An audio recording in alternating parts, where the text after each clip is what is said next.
I was just saying, throughout history, the Jews have been persecuted, obviously, from the Holocaust, and we were granted Israel as a result of this. Granted by whom?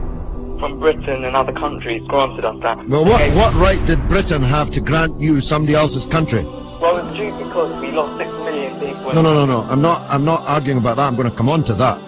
What right did Britain have to grant you somebody else's country? Well, they were basically gave us because of the But they gave you somebody else's country. That's the point I'm making, Alex. Can you deal with it? Britain granted you somebody else's country. I'm asking you, what right did Britain have to grant you somebody else's country?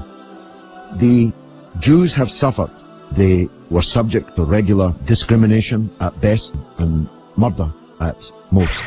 The one place in the entire world that Jews were neither discriminated against nor subject to pogrom was the Muslim world. That's why, under the protection of the Muslims, the Jews left Europe.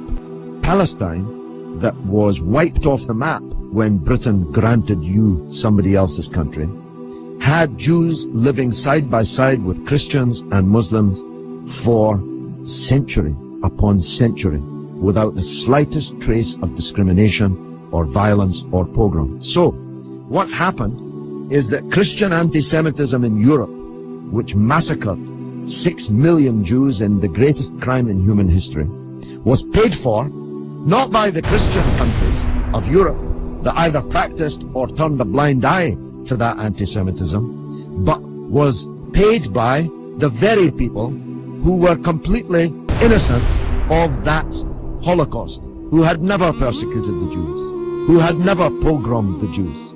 And that seems to me to add insult to the injury suffered by a people whose country was wiped off the map, who were dispersed into exile, to make way for a Zionist idea which was granted to European Jews by Britain, that Britain had no right to give away somebody else's country.